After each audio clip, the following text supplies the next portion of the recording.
Quel est le meilleur investissement à faire dans notre vie? Quel est, selon l'investisseur le plus riche du monde, le meilleur placement qui nous garantit des résultats et qui nous garantit des résultats exponentiels? Avant de voir quel est cet investissement, parlons d'abord de l'investisseur en question qui s'appelle Warren Buffett. Je vous mets une image à l'écran.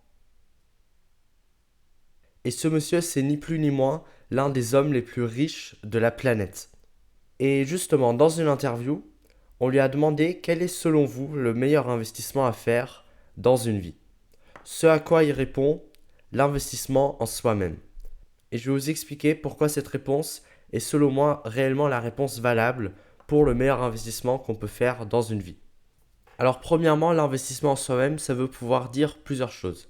Ça peut, selon moi, dire par exemple que l'investissement en soi-même, ça peut être l'investissement dans ses connaissances.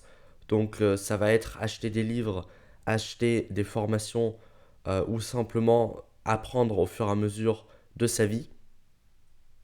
Mais ça va également passer par tout ce qui est notre santé à nous, notre bien-être tout simplement, que ce soit de faire du sport, que ce soit de manger sainement, etc. Et ce qui est très intéressant avec cette réponse, c'est qu'en réalité, l'investissement en soi-même peut également nous apporter de l'argent. Alors en fait, il nous apporte de l'argent indirectement. Parce que quand par exemple on a acquis une compétence, eh bien cette compétence va pouvoir être monétisée. Ou alors on peut très bien avoir une compétence qui sont par exemple la gestion de ses finances personnelles, ce qui va évidemment nous apporter de l'argent. Ou alors au moins nous permettre de ne pas en perdre. L'investissement dans son corps, par exemple, que ce soit de faire du sport, etc., ça va également nous permettre d'être en meilleure santé, tout simplement, d'être moins malade et du coup de moins payer de médicaments, de se sentir mieux dans sa peau, d'être plus efficace quand on travaille. Donc évidemment, c'est un plus qui n'est pas négligeable du tout, parce que on a beau être riche, par exemple, si on n'est pas en bonne santé, mieux vaut ne pas connaître.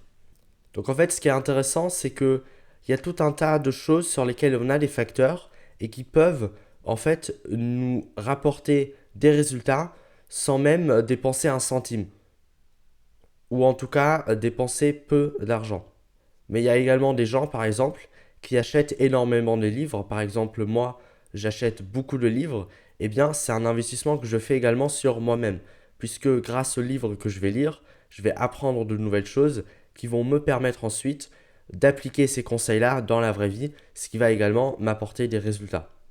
Donc en fait, la réponse du milliardaire est, je trouve, extrêmement pertinente et intéressante à traiter, puisqu'en fait, ce n'est pas juste un investissement, par exemple dans la bourse ou aller tous investir dans les crypto-monnaies ou je ne sais quel conseil, puisqu'en réalité, personne ne sait réellement quel placement va réellement être fructueux ou alors va nous apporter beaucoup d'argent ou au moins croître en valeur.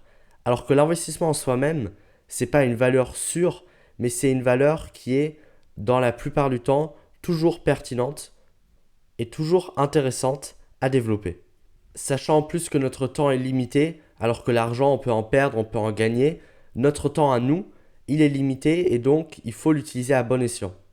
Alors il y a évidemment les réseaux sociaux qui nous prennent une part de temps énorme, mais il y a également des plateformes comme Netflix qui ne vont pas nous apporter grand-chose, mais qui vont nous coûter énormément de temps. Moi j'aime bien dire que Netflix ne coûte pas 15 euros par mois, mais il nous coûte 15 heures par semaine.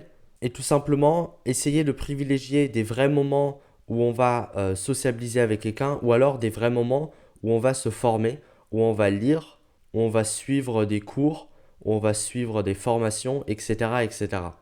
Donc c'est un petit conseil simple et rapide que je voulais partager avec vous. Et si ces sujets que j'ai évoqués dans cette vidéo t'intéressent, eh bien n'hésite pas à t'abonner à cette chaîne YouTube, puisque sur cette chaîne YouTube, on parle de compétences qui sont selon moi essentielles au XXIe siècle. Donc n'hésite pas à t'abonner et nous on se retrouve la semaine prochaine pour une nouvelle vidéo. A plus.